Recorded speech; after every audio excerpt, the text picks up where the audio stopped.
Hello friends, എൻ്റെ പുതിയൊരു വീഡിയോയിലേക്ക് എല്ലാവർക്കും സ്വാഗതം.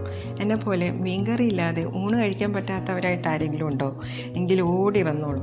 നല്ലൊരു തേങ്ങ അരച്ച മീൻകറിയുടെ റെസിപ്പിയുമായിട്ടാണ് ഞാൻ ഇന്ന് വന്നിട്ടുള്ളത്. ഏത് മീൻ വെച്ചോ ഇതുപോലെ കറി തയ്യാറാക്കാം. ഇതിനായിട്ട് നമുക്ക് ആദ്യം ഒരു അരപ്പ് തയ്യാറാക്കണം. അതിനായിട്ട് ഞാൻ 1 കപ്പ് തേങ്ങയും അതിലേക്ക് ചെറിയൊരു ചുവന്നുള്ളിയും 1.5 ടേബിൾ സ്പൂൺ കാശ്മീരി മുളക് പൊടിയും 1/2 ടീസ്പൂൺ മഞ്ഞൾപ്പൊടി 1/2 ടീസ്പൂൺ മല്ലിപ്പൊടിയും എടുത്തിട്ടുണ്ട്.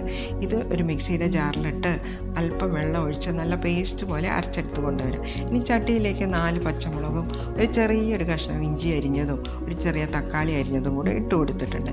ഇനി നമ്മളിപ്പോൾ അരച്ചു കൊണ്ടുവന്ന തേങ്ങ ഇതിലേക്ക് ചേർത്ത് കൊടുക്കാം. ഇനി ആ മിക്സിയുടെ ജാറ് കൂടെ ഒന്ന് കഴുകി ആ വെള്ളം കൂടെ അതിലേക്കൊന്ന് ഒഴിച്ചു കൊടുക്കാം. ഇനി കറിക്ക് ആവശ്യമായിട്ടുള്ള പുളിവെള്ളം കൂടെ ചേർത്ത് കൊടുക്കാം. ഇനി ഇത് നന്നായിട്ട് ഇളക്കി ഒന്ന് മിക്സ് ചെയ്തെടുക്കണം. ഇനി കറിക്ക് ആവശ്യമായിട്ടുള്ള ഉപ്പ് ഈ സമയത്ത് നമുക്ക് ഇട്ട് കൊടുക്കാം. ഇനി ഗ്രേവിയുടെ തിക്നെസ് അനുസരിച്ച് നിങ്ങൾക്ക് വെള്ളം വേണമെങ്കിൽ ചേർത്താം, അല്ലെങ്കിൽ ഇത് തന്നെ മതിയെങ്കിൽ അത്ര തന്നെ മതി. ഞാൻ ഇത് തിളപ്പിച്ചെടുക്കാൻ പോവുക. ഈ കറി നന്നായിട്ട് നമുക്ക് തിളപ്പിച്ചെടുക്കണം.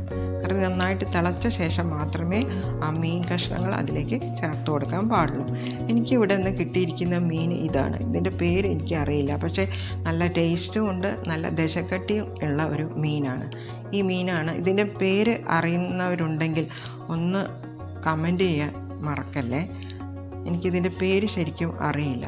ഇനി ഈ മീൻ ഓരോന്നായിട്ട് നമുക്ക് ആ തിളയ്ക്കുന്ന കറിയിലേക്ക് ഇട്ട് കൊടുത്തേക്കാം.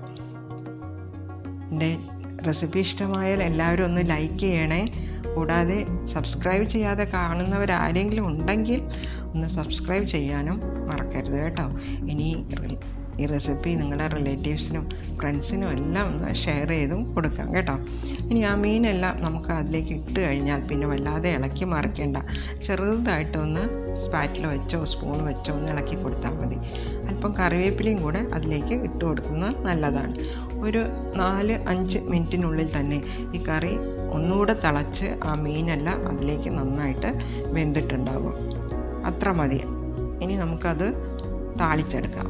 ഇനി ഒരു കടായിലേക്ക് വെളിച്ചെണ്ണ ഒഴിച്ച് അല്പം ഉലുവയും 4-5 ചുവന്നുള്ളിയും കൂടെ അരിഞ്ഞിട്ട് കറിവേപ്പിലയും കൂടെ ഇട്ട് കൊടുത്ത് നന്നായിട്ട് മൂത്ത് വരുമ്പോൾ അത് ഈ കറിയിലേക്ക് അങ്ങോട്ട് നമുക്ക് ഒഴിച്ചു കൊടുക്കാം. ഇനി ഈ താളിപ്പ് ഒഴിച്ചു കഴിഞ്ഞാൽ നമ്മൾ എന്ത് ചെയ്യണം? ഇത് ഒരു 3-4 മിനിറ്റ് നേരം ഇതൊന്ന് മൂടി വെക്കണം. അപ്പോഴാണ് ആ കറിയിലേക്ക് അതിൻ്റെ ആ ഫ്ലേവറെല്ലാം നന്നായിട്ട് ഇറങ്ങി വരും. ഇനി തുറന്നു കഴിഞ്ഞ് ഇത് നമുക്ക് സെർവ് ചെയ്യാനെടുക്കാം കേട്ടോ. ഉച്ചയ്ക്ക് ചൂട് ചോറിൻ്റെ കൂടെ ഈ കറി നല്ലൊരു കോമ്പിനേഷനാണ്. എല്ലാവരും ഇതുപോലെ ഈ മീൻ കറി തയ്യാറാക്കി നോക്കണം. ഏത് മീൻ വെച്ചും ഇതുപോലെ തയ്യാറാക്കാം കേട്ടോ. Thank you for watching.